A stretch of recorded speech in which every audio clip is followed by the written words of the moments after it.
Assalamualaikum warahmatullahi wabarakatuh. Kami dari kelompok 1 akan mempraktikkan cara inventarisasi terhadap bahan pustaka. Pertama-tama, definisi dari inventarisasi itu sendiri adalah kegiatan pencatatan buku atau bahan pustaka yang masuk ke perpustakaan setelah melakukan pengadaan buku. Dalam kegiatan inventarisasi ini terdapat beberapa kegiatan, yaitu sebagai berikut.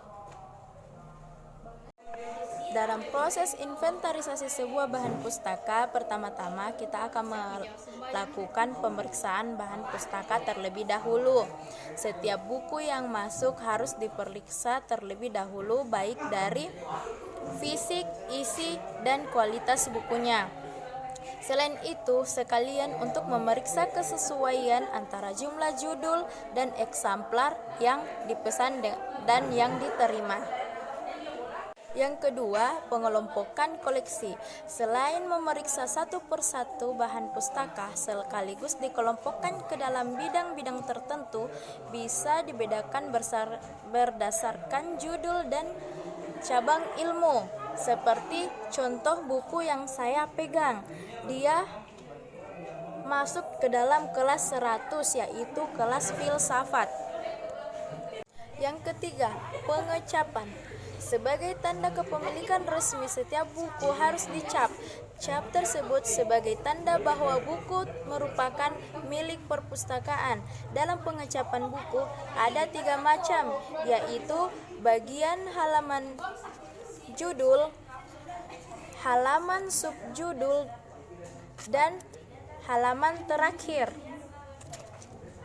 Pengecapan ini bertujuan untuk memudahkan dalam mengidentifikasi dan menghindari kehilangan koleksi bahan pustaka terhadap perpustakaan tersebut.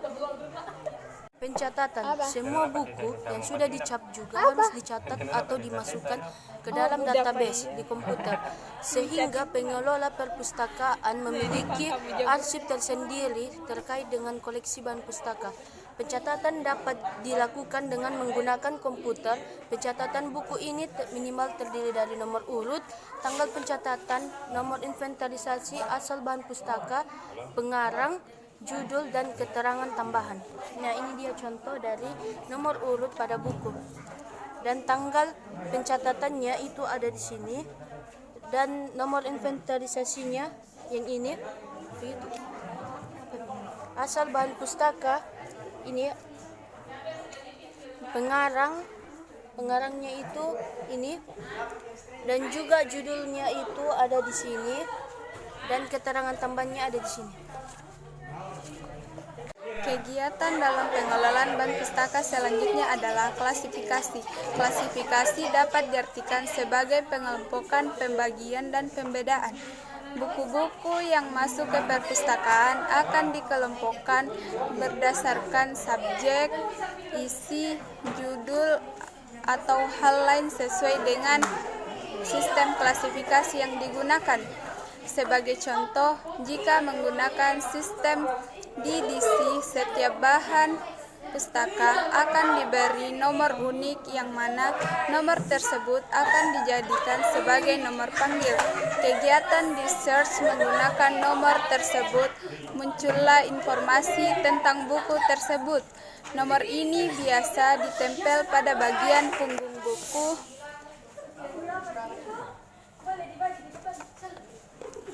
Data. Setelah selesai diklasifikasi, semua buku harus diinput data-datanya.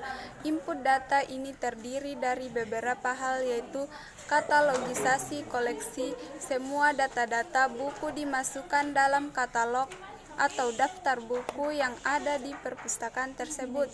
Misalnya scan cover atau sampul. Barcoding. Dengan sistem barcode akan memudahkan pengelola perpustakaan dalam pendataan ketika akan dipinjam oleh pemustaka. Pengelola tinggal melakukan scan barcode, maka otomatis data buku dan peminjaman akan tampil di layar komputer. Pelabelan.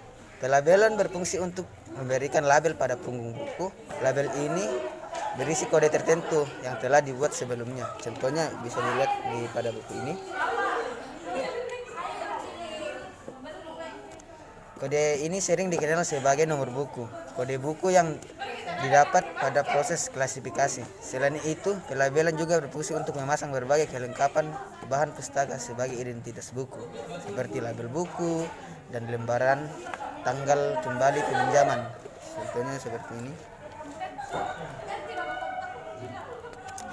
Selain pelabelan, buku selanjutnya diberi sampul untuk menjaga buku agar tetap dalam kondisi baik, mencegah kerusakan agar terlihat rapi dan bersih.